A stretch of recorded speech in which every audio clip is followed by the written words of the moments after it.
Embarking on a new career is always exciting. Today you're joining the list of people who work on the railways, keeping the world's people and cargo running smoothly.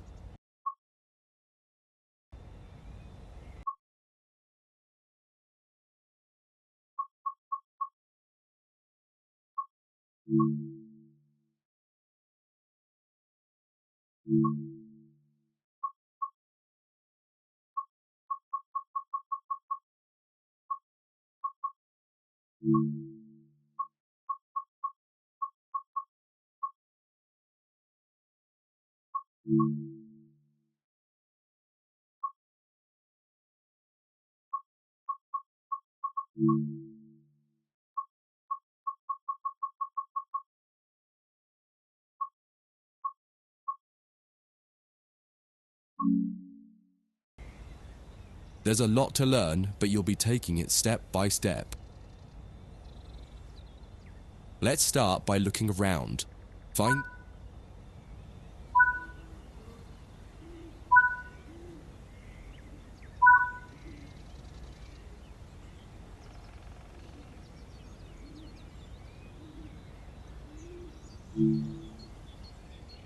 Before you get to the trains, take a quick tour of the facility here and learn the basics of moving around on foot.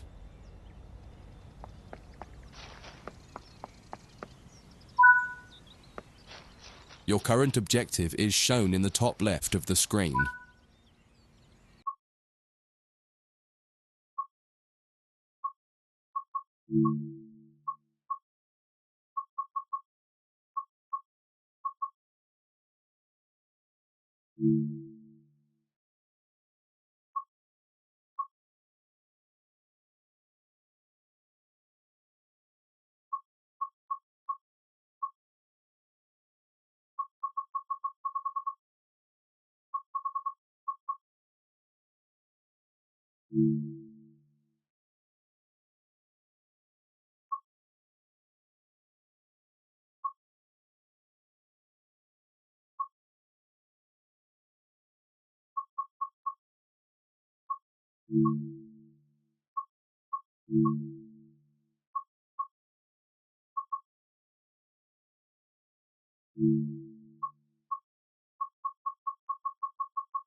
You've just been awarded some action points. These are displayed in the top right corner of the screen and count towards your overall experience level for the game. This is one of the many route tasks you can discover. Keep an eye out for other tasks that will ask you to place, collect, or fix a variety of things. Head into the main building to continue your induction.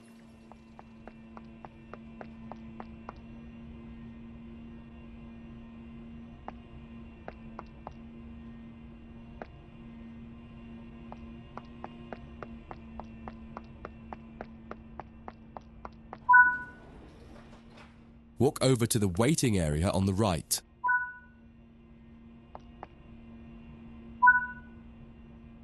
You can pause at any point to review objectives and a lot of other information about what's happening at the moment. Try it now and then return to the game after you've had a look round.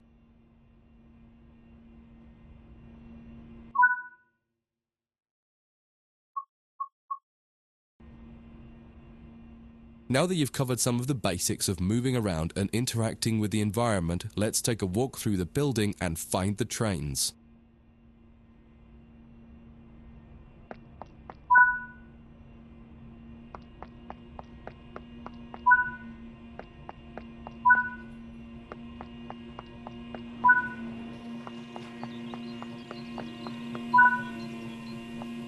This is Central Square.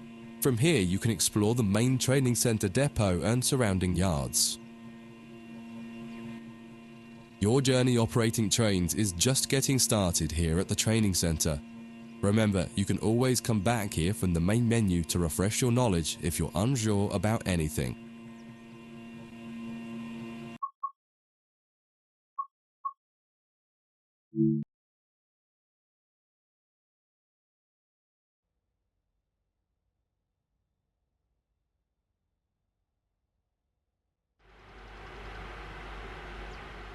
In this training module, you'll learn about the on-screen overlay known as the heads-up display, or HUD.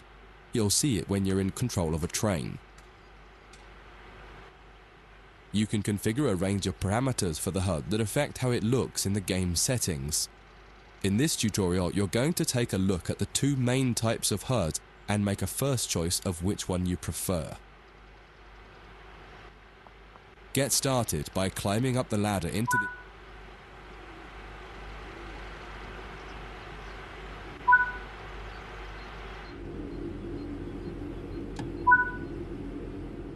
Welcome to the most important seat in the train. Before you can start learning how to make the train move, you're going to need to understand what the HUD is telling you. There are three types of HUD. The one you're seeing now is the normal HUD. You'll learn that first, and then take a look at the minimal HUD next.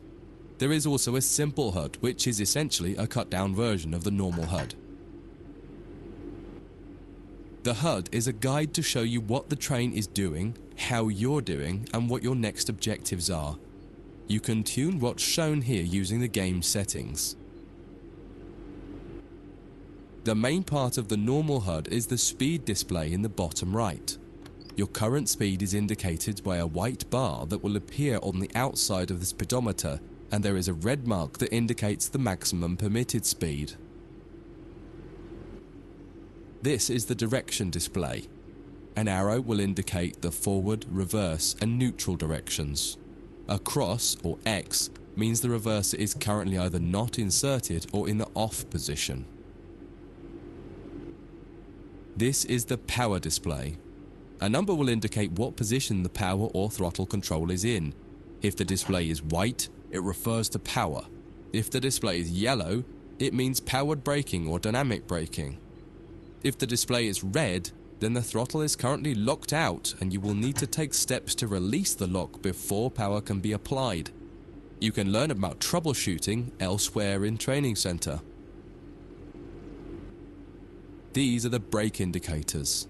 The exact one shown will vary by train and will often be visible in the train itself on the various gauges.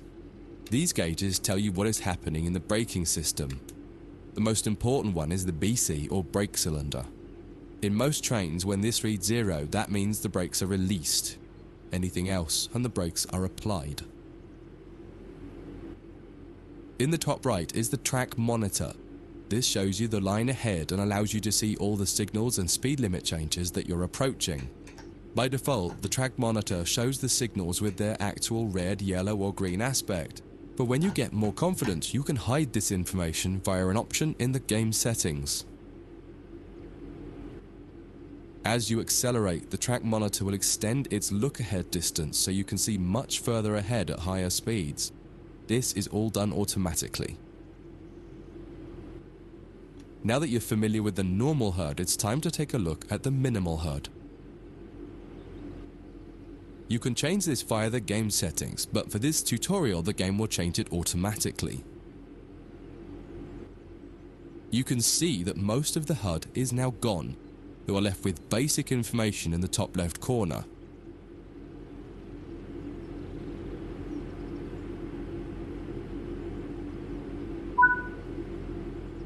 The minimal HUD immerses you in the experience of driving the train. Use the train's real gauges as much as possible. In the top left corner, you will see the information about your next objective and some limited information about what the train's doing, such as your current speed, the speed limit, and the gradient. Use the game settings to add and remove information from the minimal HUD. With less information, you'll find driving more challenging, but also more immersive and rewarding. Experienced players might prefer the minimal HUD, especially when driving from the cab view. The normal HUD is ideal for newcomers or anyone who wants to drive from an external camera. You can switch HUDs in game settings. Do you want to start with the normal HUD or minimal HUD?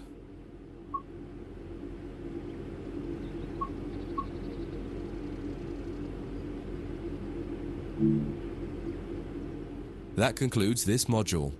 If you wish to replay it, you can come back to it at any time via the training center.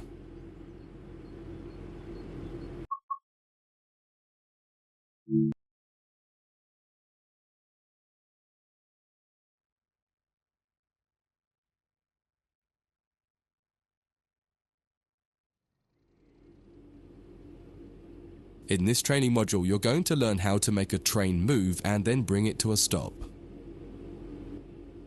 For this exercise, you'll be using a British Class 323 electric multiple unit. It's a great train to get started with as the controls are quite straightforward. This module will get you used to the feel of the train and its controls. While many trains have different controls and are operated in different ways, there are basically always three controls that are common and are required to move the train. The reverser chooses the direction you're going to move in. It often has four positions: off, forward, neutral, and reverse. The brakes are used to slow or stop the train. There are potentially multiple braking systems you can find in different trains, and you can read more about that in other sections of the training center. For now, the Class 323 has a very simple braking system. The throttle controls how fast the train accelerates. In this train, the throttle and brakes are controlled by a combined power and brake handle. Moving the handle in one direction will apply power. The middle position is neutral and does nothing, and then the other range applies the brakes. You will find in some other trains that the throttle and brakes are on separate handles. Before you go any further, set the headlights for daytime running and ensure the tail lights are off.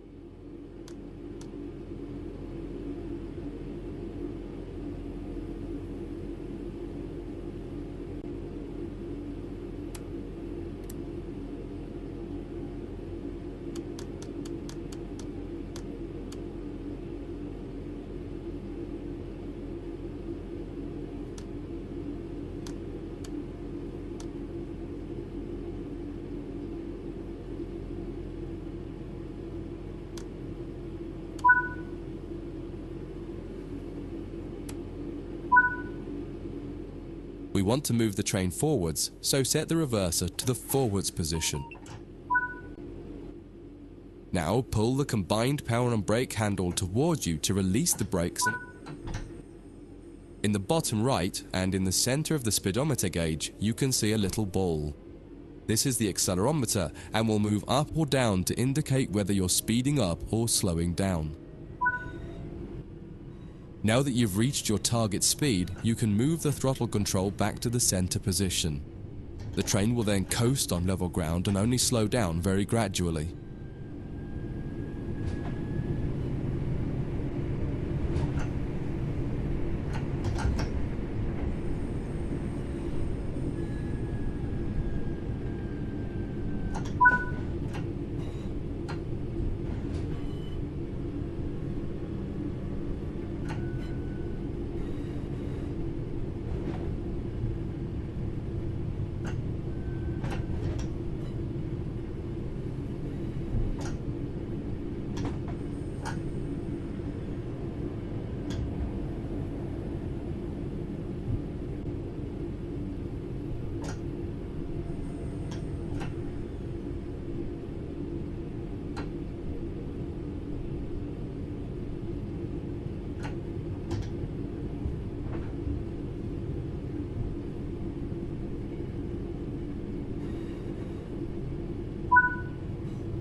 When it comes to stopping trains, the specifics of each train can be quite different. However, the basic process is fundamentally the same.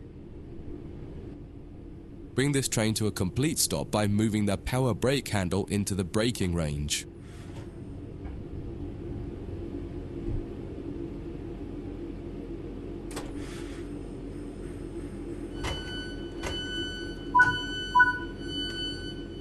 The amount of braking you will need to apply also varies depending on whether you're going uphill or downhill and how heavy your train is.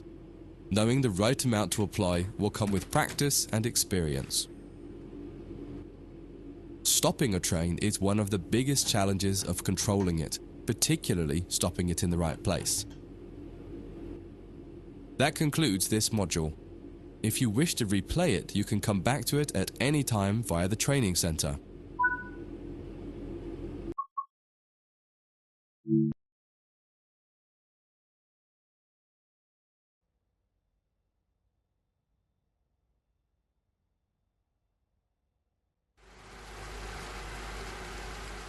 In this training module, you'll be learning basic passenger operations in this Class 323 electric multiple unit.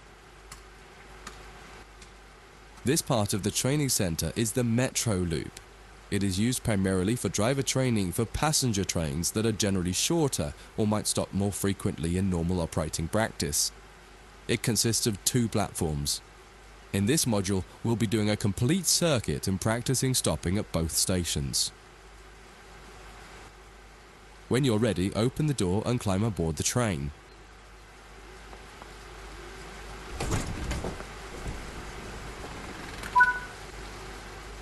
Take a seat in the driver's... Always remember to close the driver's door once you get in the cab. To unlock the control desk, insert the master key and activate it.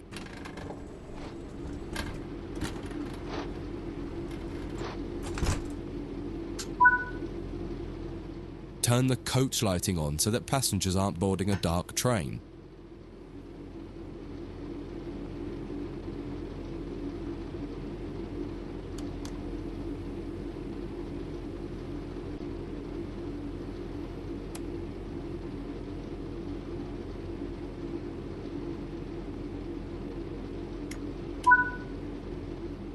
To allow passengers to board the train, you will need to open the correct doors.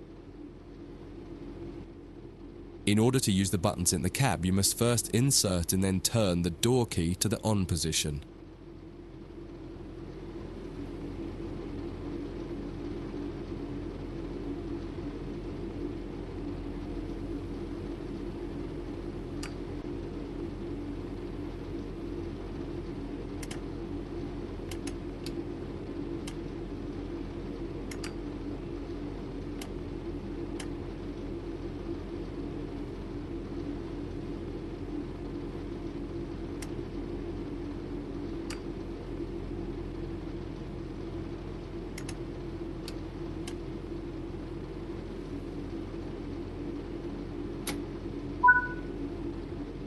As the platform is on your left, press the open doors left button.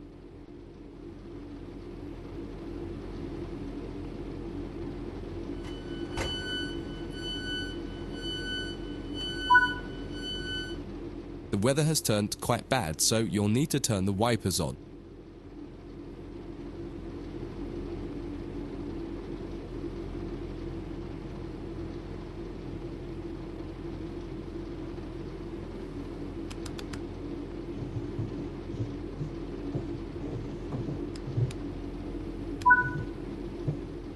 The cab light is currently on.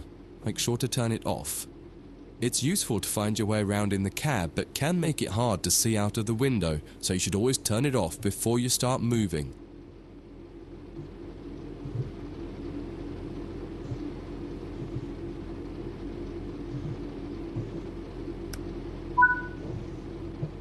Headlights in the UK are used to allow others to see the train rather than being of great use to the driver seeing out. Set the headlights for daytime running and ensure the tail lights are off.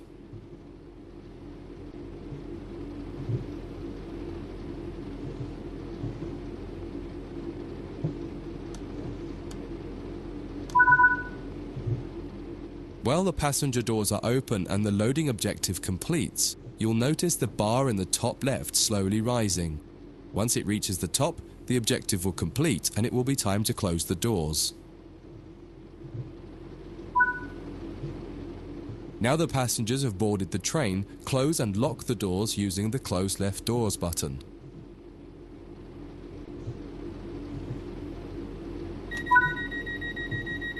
set the reverser to forward. Apply some power to get moving.